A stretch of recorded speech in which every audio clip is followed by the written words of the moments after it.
Breaking news చూస్తున్నాం. Formula ఈ car race కేసులో బీఆర్ఎస్ వర్కింగ్ ప్రెసిడెంట్ మాజీ మంత్రి కేటీఆర్ ఏసీబీ కార్యాలయాన్ని విచారణకి హాజరు కాబోతున్నారు. ఇప్పటికే తెలంగాణ భవన్ నుంచి బయలుదేరారు కేటీఆర్. దానికి సంబంధించిన అప్డేట్స్ మనం చూస్తూ ఉన్నాం. తెలంగాణ భవన్ నుంచి కేటీఆర్ బయలుదేరారు. తెలంగాణ భవన్ లో బీఆర్ఎస్ ముఖ్య నేతలతో కేటీఆర్ భేటీ అయ్యారు. తెలంగాణ భవన్ కు పెద్ద రైట్ ప్రస్తుతం మనం విజువల్స్ చూస్తూ ఉన్నాం. మాజీ మంత్రి కేటీఆర్ ఏసీబీ కార్యాలయానికి చేరుకుంటున్న దృశ్యాలు మనం చూస్తున్నాం. తాజా అప్డేట్స్ అందించేది మా ప్రతినిధి సునీల్ సిద్ధంగా ఉన్నారు. సునీల్,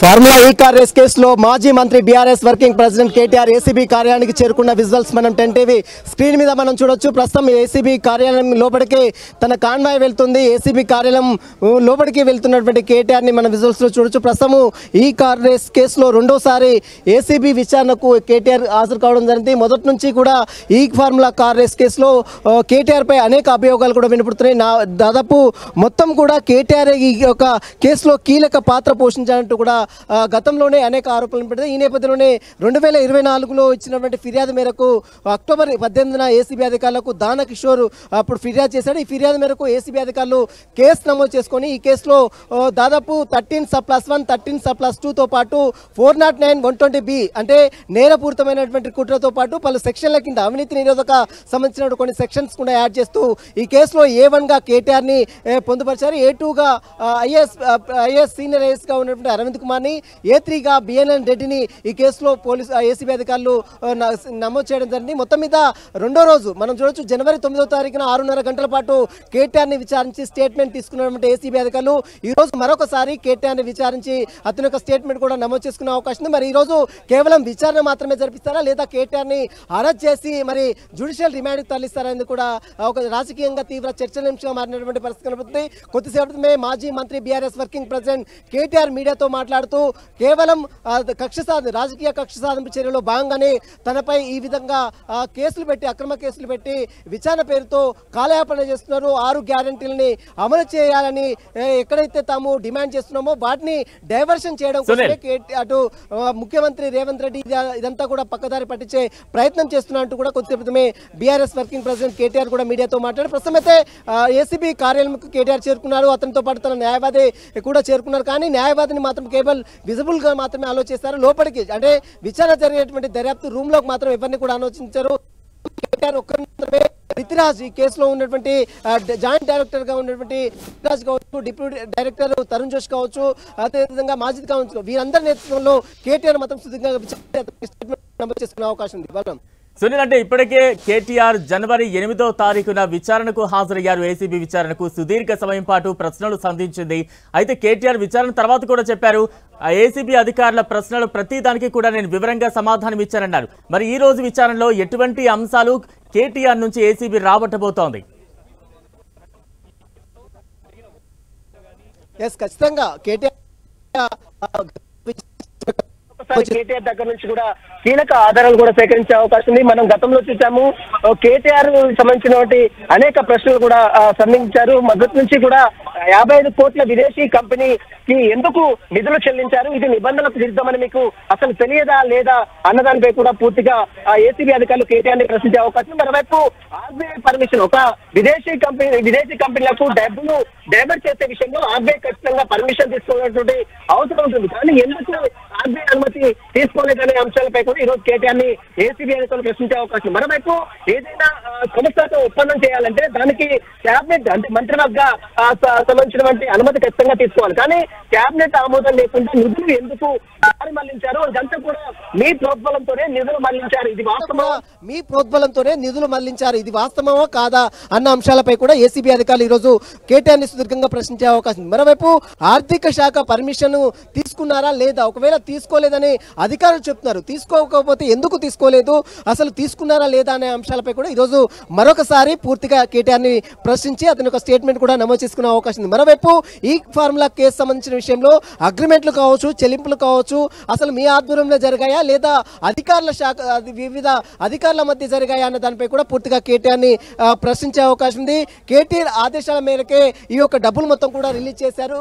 అదేవిధంగా హిమాయత్ నగర్ లో ఉన్నటువంటి ఇండియన్ ఇండియన్ ఓవర్సీస్ బ్యాంక్ నుంచి డబ్బులు మొత్తం కూడా నిధులు బదిలీ అయిన చెప్తున్నటువంటి నేపథ్యంలో ఈ నిధులు బదిలీ చేయాలని మీరే ఆదేశాలు ఇచ్చారని అధికారులు చెప్తున్నారు. ఇప్పటికే ప్రిన్సిపల్ గతంలో ఉన్నటువంటి అరవింద్ కుమార్ ఐఏఎస్ అధికారిగా ఉన్నటువంటి అరవింద్ కుమార్ చెప్పారు. మరోవైపు హెచ్ఎండిఏ గతంలో పనిచేసినటువంటి బిఎల్ఎన్ రెడ్డి చెప్పారు. కానీ మీరు చెప్తున్నటువంటి అంశాలకు వారు చెప్తున్నటువంటి అంశాలకు చాలా వ్యత్యాసం ఉందని అదే దానిపై కూడా ఈరోజు కేటీఆర్ని మరొకసారి ప్రశ్నించే అవకాశం. మొత్తం మీద ఎలక్ట్రల్ బాండ్ రూపంలో మీకు లబ్ధి చేరుకుందనేటువంటి ఆరోపణలు కూడా వినబడుతున్నాయి. కాబట్టి వాటికి సంబంధించిన విషయాలపై కూడా పూర్తిగా ఏసీబీ అధికారులు ఆరాధించే అవకాశం ఉంది. ఇప్పటికే కేటీఆర్ పై ఈ కేసులో దాదాపు అనేక సెక్షన్లు కూడా నమోదు చేశారు. 31/1, 31/2, 13/1, 13/2 తో పాటు 409 అదేవిధంగా 120B సెక్షన్ కింద కేటీఆర్ తో పాటు అరవింద్ కుమార్ అదేవిధంగా బిఎల్ రెడ్డి ముగ్గురుపై కూడా ఏసీబీ అధికారులు కేసు నమోదు చేసుకోవడం జరిగింది.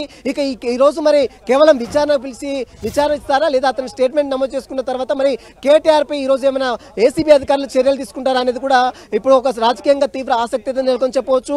మొదటి నుంచి ఈ కేసులో కేటీఆర్ ఏవన్గా ఉన్నారు. ఈ కేసులో అతనిపైన ఎక్కువగా అభియోగాలు ఉంటాయి. ఎందుకంటే గతంలో విచారణకు హాజరైనటువంటి అరవింద్ కుమార్ కావచ్చు బిఎల్ రెడ్డి కావచ్చు కేటీఆర్ చెప్తేనే తాము ఈ పని చేశామని వారు చెప్పినటువంటి వివరాలపై కూడా ఈ రోజు కేటీఆర్ ని మరొకసారి ఏసీబీ అధికారులు సుదీర్ఘంగా ప్రశ్నించి అతని యొక్క స్టేట్మెంట్ కూడా నమోదు చేసుకునే అవకాశం ఉంది. బలరాం సునీల్, గతంలో ఏసీబీ విచారణ మనం చూస్తూ ఉన్నాము. కేటీఆర్ ను సుమారు 9 గంటల పాటు కూడా సుదీర్ఘ సమయం పాటు ప్రశ్నల వర్షం కురిపించింది. ఈ రోజు విచారణ ఎంతసేపు కొనసాగే అవకాశం ఉంది? ఎటువంటి ఆధారాలు కేటీఆర్ ముందు ఉంచి ప్రశ్నించే అవకాశాలు కనిపిస్తూ ఉన్నాయి? మరోవైపు ఈ రోజు విచారణకి ఏసీబీ కార్యాలయంలోకి ఎంటర్ అవ్వడానికి కేటీఆర్ తో పాటు ఎవరెవరికి ఎంతమందికి పర్మిషన్ ఉంది? ప్రస్తుతం అయితే కేటీఆర్ ని గతంలో జనవరి 9వ తేదీన దాదాపు 6.5 గంటల పాటు అంటే సుదీర్ఘంగా విచారించి అతని యొక్క స్టేట్మెంట్ కూడా నమోదు చేసుకున్నారు. అయితే ఈ రోజు కూడా మరొకసారి కేటీఆర్ విచారణకు హాజరు కావాలని ఇప్పటికే ఏసీబీ అధికారులు నోటీసులు సర్వ్ చేయడం, గతంలో నోటీసులు సర్వ్ చేసిన విదేశీ పర్యటన ఉన్న నేపథ్యంలో అతను హాజరు కాలేకపోతున్నారని కేటీఆర్ ఏసీబీ అధికారులకు రిప్లై ఇవ్వడం, ఆ తర్వాత మళ్ళీ విదేశీ పర్యటన ముగించుకొని హైదరాబాద్కు వచ్చిన తర్వాత మళ్ళీ కేటీఆర్కి నోటీసులు సర్వ్ చేశారు. ఈ రోజు విచారణకు హాజరు కావాలని చెప్పిన నేపథ్యంలో ఈ రోజు 10 గంటల 10 నిమిషాల ప్రాంతంలో కేటీఆర్ ఏసీబీ కార్యాలయానికి విచారణకు కావడం జరిగింది. కేటీఆర్ తో పాటు మరోవైపు న్యాయవాదితో పాటు మరోవైపు తన పర్సనల్ అసిస్టెంట్ ముగ్గురు కూడా తో పాటు ఒక సెక్యూరిటీ తనకు సంబంధించినటువంటి బాడీగార్డ్ ఒక మొత్తం 4 కూడా లోపలికి వెళ్ళారు. అయితే న్యాయవాదిని మాత్రం కేవలం విజువల్ గా అంటే గతంలో న్యాయవాది సమక్షంలో విచారించాలని కేటీఆర్ హైకోర్టుని ఆశ్రయించిన నేపథ్యంలో కోర్టు మాత్రం ఎక్కడ కూడా న్యాయవాది విజువల్ గా మాత్రమే అనుమతి ఇచ్చింది. కానీ ఎక్కడ కూడా దర్యాప్తు జరిగేటువంటి రూమ్ లో మాత్రం న్యాయవాదికి అనుమతి లేదు. కేవలం అతను చూస్తూ ఉండాలి. కానీ అతనికి సంబంధించిన ప్రశ్నలు కావచ్చు వాటికి సంబంధించిన వివరాలపై కూడా న్యాయవాది ఎక్కడ కూడా జోక్యం చేసుకోవడానికి వీలేదని గతంలోనే హైకోర్టు చాలా క్లియర్ గా ఆదేశాలు జారీ చేసింది. ఈ నేపథ్యంలో న్యాయవాది సమక్షంలో విచారణకు హాజరైనప్పటికీ కూడా కేటీఆర్ మాత్రమే లోపలికి విచారణకు హాజరవుతారు. కేటీఆర్ ని సుదీర్ఘంగా గతంలో అడిగినటువంటి ప్రశ్నలే మరొకసారి ఈ రోజు అడిగి ఆయన స్టేట్మెంట్ కూడా నమోదు చేసుకునే అవకాశం ఉంది. ఆర్బీఐ అప్రూవల్ ఎందుకు తీసుకోలేదు, ఎలక్షన్ కమిషన్ అనుమతి ఎందుకు తీసుకోలేదు, ఎందుకంటే ఎలక్షన్ కోడ్ అమల్లో ఉన్న నేపథ్యంలో ఎందుకు తీసుకోలేదు, మరోవైపు ఫైనాన్షియల్ సంబంధించిన స్టేటస్ సంబంధించిన విషయంలో ఆర్థిక శాఖ అనుమతి ఉందా లేదా, కేబినెట్ అప్రూవల్ ఉందా లేదా, కేబినెట్ అప్రూవల్ ఎందుకు తీసుకోలేదు, ఈ విధంగా విదేశీ కంపెనీలకు అసలు డబ్బులు ఎందుకు చెల్లించాలి, ఎలాంటి అగ్రిమెంట్లు చేసుకున్నారు, ఎందుకు మధ్యలోనే నిధులు చెల్లించారు, వీటన్నిటికీ అంశాలపై కూడా పూర్తిగా కేటీఆర్ ని సుదీర్ఘంగా ఏసీబీ అధికారులు ప్రశ్నించే అవకాశం. బలరాం, అంటే ఈ రోజు విచారణతో దర్యాప్తు ఒక కొలిక్కి వచ్చే అవకాశం ఉందా? ఎలా అర్థం చేసుకోవాలి? గతంలోనే విచారించారు, గతంలో కేటీఆర్ స్టేట్మెంట్ నమోదు చేసుకున్నారు. గతంలో ఈ కేసులో A2గా ఉన్నటువంటి ఐఏఎస్ అధికారిగా ఉన్నటువంటి అరవింద్ కుమార్ స్టేట్మెంట్ నమోదు చేసుకున్నారు. ఆ తర్వాత బిఎల్ఎన్ రెడ్డి హెచ్ఎండిఏలో పనిచేసినటువంటి బిఎల్ఎన్ రెడ్డి ముగ్గురు స్టేట్మెంట్ కూడా నమోదు చేశారు. వీతో పాటు ఎఫ్ఈఓ కంపెనీ సీఈఓని అదేవిధంగా ఈ కంపెనీ ప్రతినిధులు కూడా వర్చువల్గా వారందరినీ కూడా ఆన్లైన్లో వారందరినీ కూడా విచారించి వారి యొక్క స్టేట్మెంట్ కూడా నమోదు చేసుకున్నారు. అయితే ఈ రోజు కేటీఆర్ విచారణకు హాజరైన నేపథ్యంలో ఈ రోజు కేవలం విచారించి వదిలేస్తారా లేదా మరొక డేట్ ని ఇస్తారా, లేదా మరి ఈ రోజు విచారణ కంప్లీట్ అయిన తర్వాత మొత్తం ఎవిడెన్స్ ఇప్పటికే కలెక్ట్ చేశారు కాబట్టి మరి ఈ రోజు కేటీఆర్ ని ఏమైనా అరెస్ట్ చేస్తారా అనే అంశాలు కూడా తెర మీదకి వస్తున్నాయి. ఖచ్చితంగా మరి ఒకవేళ అరెస్ట్ చేస్తే మరి సంబంధించిన న్యాయస్థానంలో ఎలాంటి ఎవిడెన్స్ సమర్పిస్తారని మీడియాతో మాట్లాడుతూ ఈ రోజు అరెస్ట్ కూడా చేయొచ్చని కేటీఆర్ చేసిన వ్యాఖ్యలపై కూడా కొంత దుమారం అయితే లేస్తుంది. కాబట్టి ఖచ్చితంగా ఈ రోజు మరి అరెస్ట్ చేస్తారా లేదని కూడా సాయంత్రం వరకు కూడా క్లారిటీ వచ్చారు. కాబట్టి ప్రస్తుతం అయితే విచారణ మాత్రం స్టార్ట్ అయింది. ఏసీబీ కార్యాలయానికి కేటీఆర్ హాజరు కావడంతో కేటీఆర్ తో పాటు న్యాయవాది అతని పర్సనల్ అసిస్టెంట్ తో పాటు మరొక సెక్యూరిటీ గార్డు కూడా మొత్తం 4 సిబ్బంది మాత్రం లోపలికి వెళ్ళారు. Right, thank you Sunil.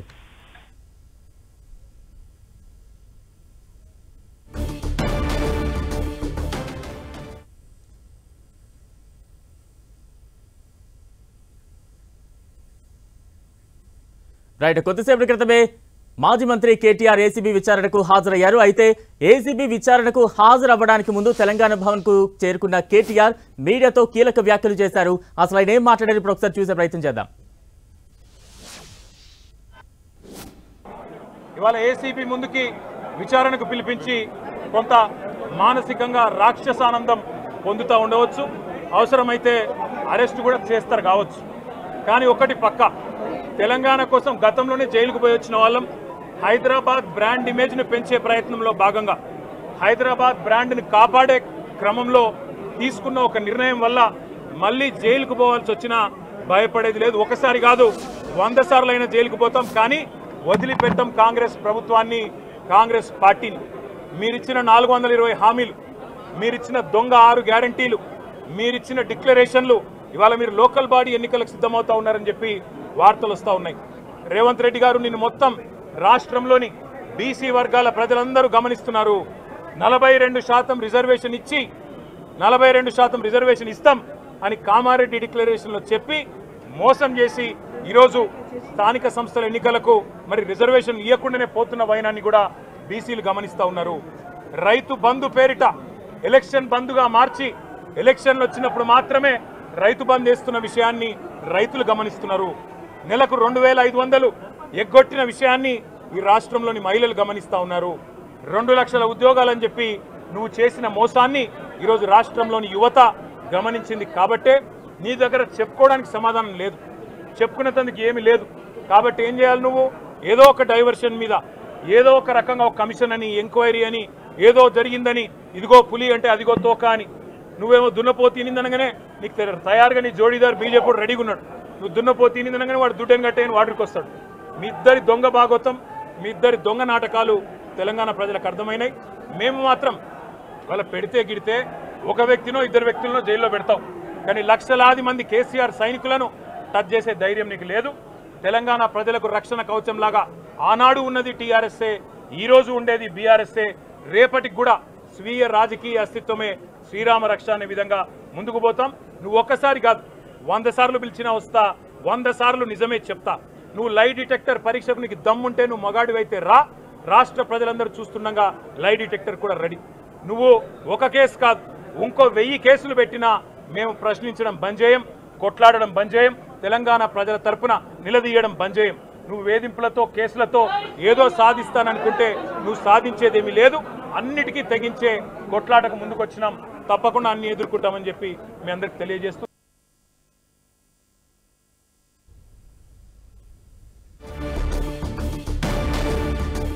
కొద్దిసేపటి క్రితమే ఏసీబీ విచారణకు హాజరయ్యారు మాజీ మంత్రి BRS working president KTR.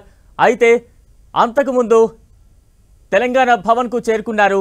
Party ముఖ్య నేతలు, ఎమ్మెల్యేలు, ఎమ్మెల్సీలతో కీలక సమావేశం నిర్వహించారు. అయితే ఏసీబీ విచారణకు హాజరయ్యే ముందు తెలంగాణ భవన్ నుంచి మాజీ మంత్రి కేటీఆర్ కీలక వ్యాఖ్యలు చేశారు. 3 సార్లు కాదు, అవసరమైతే 30 సార్లైనా 1000 సార్లైనా సరే విచారణకు హాజరయ్యేందుకు సిద్ధంగా ఉన్నామంటూ కూడా కేటీఆర్ కీలక వ్యాఖ్యలు చేశారు. అవసరమైతే అరెస్టు కూడా చేయొచ్చు. తెలంగాణ ఉద్యమంలో ఎన్నోసార్లు జైలుకు వెళ్లిన మేము హైదరాబాద్ బ్రాండ్ ఇమేజ్ పెంచే చర్యల్లో భాగంగా తీసుకున్న నిర్ణయాల్లో మరోసారి జైలుకు వెళ్లేందుకు కూడా వెనుకాడమంటూ కూడా కేటీఆర్ కీలక వ్యాఖ్యలు చేశారు. ప్రస్తుతం అయితే ఏసీబీ విచారణ మొదలైంది. మాజీ మంత్రి కేటీఆర్ ఫార్ములా ఈ రేస్ కేసులో ఏసీబీ విచారణకు హాజరయ్యారు. దానికి సంబంధించిన అప్డేట్స్ మనం చూస్తూ ఉన్నాం. ఇక తాజా అప్డేట్స్ అందించేందుకు మా ప్రతినిధి కరుణాకర్ సిద్ధంగా ఉన్నారు. కరుణాకర్.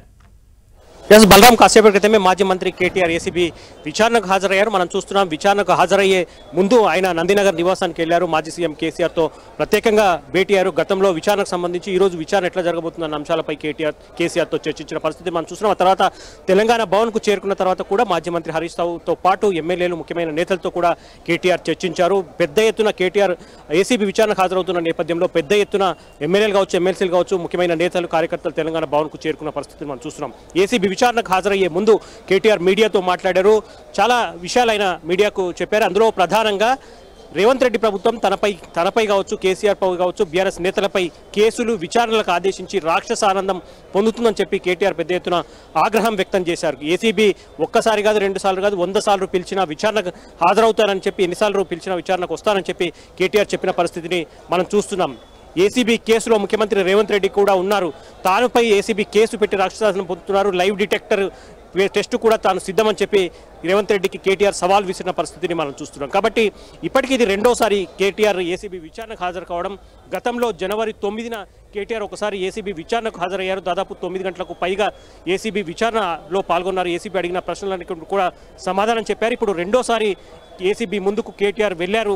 కేటీఆర్ ఈసారి ఏసీబీ ఎటువంటి ప్రశ్నలు అడగబోతుందన్నది సర్వత్రా ఆసక్తి నెలకొన్న పరిస్థితిని మనం చూస్తున్నాం. గత బీఆర్ఎస్ ప్రభుత్వంలో హైదరాబాద్లో చాలా ప్రతిష్టాత్మకంగా బీఆర్ఎస్ ప్రభుత్వం నిర్వహించిన ఈ కార్ రేస్ కేసులో పెద్ద ఎత్తున అవకతవకలు జరిగాయి. దాదాపు 54.88 కోట్ల రూపాయలు అక్రమంగా విదేశాలకు తరలించారు. ఆర్బీఐ నిబంధనలకు విరుద్ధంగా ప్రభుత్వ అనుమతి లేకుండా రూపాయలను డాలర్లోకి మార్చి మరీ అక్రమంగా విదేశాలకు తరలించారని చెప్పి పెద్ద ఎత్తున ఆరోపణలు కాంగ్రెస్ పార్టీ గుప్పించింది. ఆరోపణలపైన ఏసీబీ కేసు నమోదు చేసింది. గత ఏడాది డిసెంబర్ 19న ఏసీబీ ఎఫ్ఐఆర్ నమోదు చేసింది. అందులో A1గా కేటీఆర్ పేరు నమోదు చేస్తే A2గా ఐఏఎస్ అధికారి అరవింద్ కుమార్, A3గా బిఎల్ఎన్ రెడ్డిని అందులో చేర్చిన పరిస్థితిని మనం చూస్తున్నాం. ఇప్పటికే ముగ్గురిని విచారించింది. ఇప్పుడు రెండోసారి మళ్ళీ కేటీఆర్ను విచారించబోతుంది. కేటీఆర్ గత విచారణ సందర్భంగానే చాలా అంశాలు ఏసీబీ ముందు పెట్టారు. ఏసీబీ అడిగిన ప్రతి ప్రశ్నకు సమాధానం చెప్పారు. ఈ కార్ ఫార్ములా కేసు ఏదైతే రేస్ ఉందో దాంట్లో ఎటువంటి అవకతవక జరగలేదు, ₹1 కూడా దుర్వినియోగం జరగలేదు, ఇంకా హైదరాబాద్ బ్రాండ్ పెరిగిందని చెప్పి కేటీఆర్ చాలా స్పష్టంగా ఏసీబీకి చెప్పిన పరిస్థితి మనం చూస్తున్నాం. ఈరోజు మరోసారి ఏసీబీ ముందుకు కేటీఆర్ వెళ్లారు. కాబట్టి ఎంతసేపు ఈ విచారణ ఉంటుంది, ఈ విచారణలో కేటీఆర్ను ఏసీబీ అధికారులు ఎటువంటి ప్రశ్నలు అడగబోతున్నారు, కేటీఆర్ మళ్ళీ ఏం చెప్పబోతున్నారు అన్నది ఉత్కంఠ నెలకొంది. మనం చూసాం మీడియా కాసేపటి క్రితం ఏసీబీ విచారణకు వెళ్లే ముందు కేటీఆర్ ఒక కామెంట్ చేశారు. నన్ను అరెస్ట్ చేసినా చేయొచ్చు అన్న ఒక అనుమానాన్ని వ్యక్తం చేశారు. ఇప్పుడే కాదు, కేటీఆర్ గతంలో కూడా ఈ అనుమానాన్ని వ్యక్తం చేశారు. ఏ క్షణంలోనైనా ఈ కార్ రేస్ కేసులో తనను అరెస్టు చేయొచ్చని, తనపై కుట్ర జరుగుతుందని, గత విచారణ సందర్భంగా తన ఇంట్లో ఫేక్ డాక్యుమెంట్స్, ఫేక్ సాక్ష్యాలు ప్రభుత్వం పెట్టే కుట్ర కూడా పన్నుతుందని చెప్పి కేటీఆర్ అనుమానాలు వ్యక్తం చేశారు. ఈరోజు ఏసీబీ విచారణకు వెళ్లే ముందు కూడా కేటీఆర్ మరోసారి తనను అరెస్ట్ చేయొచ్చు తన అనుమానాలను వ్యక్తం చేశారు. బీఆర్ఎస్ పార్టీ శ్రేణులు కూడా ఇదే అనుమానాన్ని వ్యక్తం చేస్తున్నాయి. కాబట్టి ఈరోజు ఏం జరగబోతుంది మనం చూసాం. ఏసీబీ ఆఫీస్ దగ్గర, కార్యాలయం దగ్గర పెద్ద ఎత్తున పోలీసు బందోబస్తు ఏర్పాటు చేశారు, పెద్ద ఎత్తున సెక్యూరిటీ ఏర్పాటు చేశారు.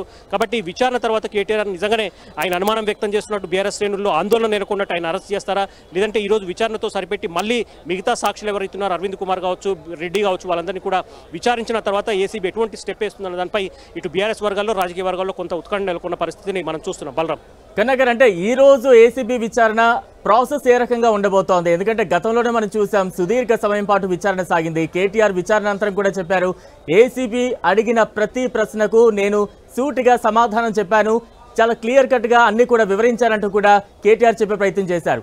ఈ రోజు ఈ విచారణ ఏ రకంగా సాగబోతోంది, ఎటువంటి ప్రశ్నలు సంధించబోతున్నారు? అంటే గతంలో సంధించిన ప్రశ్నలే మరోసారి సంధించబోతున్నారా, లేదంటే కీలక ఆధారాలు ఏమైనా సేకరించి ఈ రోజు కేటీఆర్ ముందు ప్రవేశపెట్టబోతున్నారా?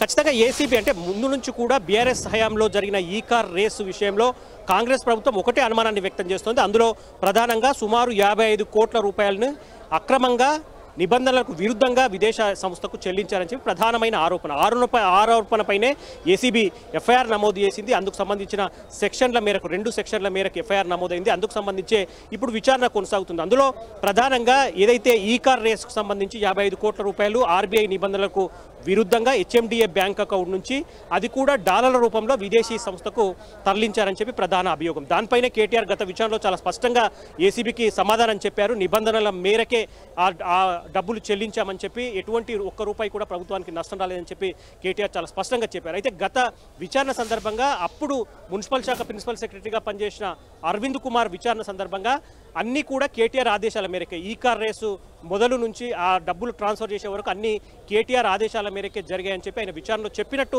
తెలుస్తోంది. కాబట్టి ఆ విచారణకు సంబంధించి ఈరోజు కేటీఆర్ను క్రాస్ ఎగ్జామ్ చేసే అవకాశం కనిపిస్తుంది. ఖచ్చితంగా కేటీఆర్ ఆ రోజు చెప్పిన అంశాలనే మరోసారి చెప్పే అవకాశం కనిపిస్తుంది. కాబట్టి ఏసీబీ ఏ మేరకు అరవింద్ కుమార్ చెప్పిన ఇంట్రాగేషన్, అరవింద్ కుమార్ విచారణ సందర్భంగా ఆయన చెప్పిన అంశాలను ప్రస్తావిస్తూ కేటీఆర్ ఈరోజు ఎంతసేపు క్రాస్ ఎగ్జామ్ చేస్తారు, కొత్తగా ప్రశ్నలు ఏమైనా అడుగుతారన్న దానిపైన కొంత ఉత్కంఠ నెలకొన్న పరిస్థితిని మనం చూస్తున్నాం. బలరాం కనుకంటే ఈ రోజు విచారణ ఎంత కీలకంగా మారబోతోంది? ఎందుకంటే ఈ రోజు విచారణతో దర్యాప్తు ఒక కొలిక్కి వచ్చే అవకాశాలు ఎంతవరకు ఉన్నాయి? ఈ చర్చ పెద్ద ఎత్తున సాగుతూ ఉంది, లేదంటే మరోసారి విచారణకు పిలిచే అవకాశాలు ఉన్నాయా? ఖచ్చితంగా మనం చూస్తున్నాం. ఎందుకంటే ఈ గత ఏడాది డిసెంబర్ 19న ఎఫ్ఐఆర్ నమోదైన తర్వాత జనవరి 9న కేటీఆర్ను విచారించింది. జనవరి 8న ఐఏఎస్ అధికారి అరవింద్ కుమార్ను విచారించింది. నెక్స్ట్ డే జనవరి 9న కేటీఆర్ను విచారించింది. దాదాపు 5 నెలల కాలం ఏసీబీ సైలెంట్గా ఉందని చెప్పవచ్చు. 5 నెలల కాలంలో ఏసీబీ అంతర్గతంగా ఎటువంటి విచారణ చేపట్టింది, ఫార్ములా ఈ కేసుకు సంబంధించిన ఆరోపణలపై ఎటువంటి సాక్ష్యాధారాలను, డాక్యుమెంట్ ఎవిడెన్స్ను ఏసీబీ సేకరించింది అన్నది మనకు తెలియాల్సి ఉంది. కాబట్టి ఈ 5 నెలల కాలం ఏసీబీ ఏం చేసింది, ఇప్పుడు హఠాత్తుగా జనవరి 9న కేటీఆర్ను విచారించిన తర్వాత ఇప్పుడు 5 నెలల తర్వాత మళ్ళీ ఈరోజు కేటీఆర్ను ఎందుకు విచారణకు పిలిచింది అన్న దానిపైనే కొంత బీఆర్ఎస్ పార్టీ వర్గాలు అనుమానాన్ని వ్యక్తం చేస్తున్న పరిస్థితి మనం చూస్తున్నాం. ఎందుకంటే కేటీఆర్ చాలా స్పష్టంగా తను అరెస్ట్ చేసే అవకాశాలు కూడా లేకపోలేదు, ఏ క్షణమైనా తను అరెస్ట్ చేయొచ్చు అన్న అనుమానాన్ని కూడా కేటీఆర్ వ్యక్తం చేశారు. కాబట్టి ఈరోజు విచారణలో అసలు ఏం అడగబోతోంది ఏసీబీ? గతంలో ఐఏఎస్ అధికారి అరవింద్ కుమార్ అన్ని కేటీఆర్ ఆదేశాల మేరకే చేశామని చెప్పిన దాన్ని పట్టుకొని ఏసీబీ ఈరోజు కేటీఆర్ను క్రాస్ ఎగ్జామినేషన్ చేసే అవకాశమే ఎక్కువగా ఉంటుంది. కాబట్టి చాలా స్పష్టంగా ఏసీబీ కానీ కాంగ్రెస్ ప్రభుత్వం అనుమానం ఒకటే, ఏసీబీ ఆరోపణలు కూడా ఒకటే. కేవలం 55 కోట్ల రూపాయలు నిబంధనలకు విరుద్ధంగా తరలించారు, అందులోనే ఏదో అవినీతి దాగుందన్నదే ప్రధానంగా కాంగ్రెస్ ప్రభుత్వం ఆరోపణ. ఏసీబీ నమోదు చేసిన సెక్షన్లు కూడా ఆ విధంగానే ఉన్నాయి. కాబట్టి ఖచ్చితంగా కేసీఆర్ను ఆ ప్రశ్న అంటే ఆ 55 కోట్లకు సంబంధించే ప్రధానంగా క్వశ్చన్ చేసే అవకాశం కనిపిస్తోంది. దానికి కేటీఆర్ చాలా స్పష్టంగా ఈరోజు సమాధానాలు చెప్పే అవకాశం కనిపిస్తోంది. ఎంతసేపు విచారణ కొనసాగుతుంది అన్న దానిపై మరకాసేపట్లో కొంత స్పష్టత వచ్చే అవకాశం కనిపిస్తోంది. Balaram. Right, thank you Karunakar.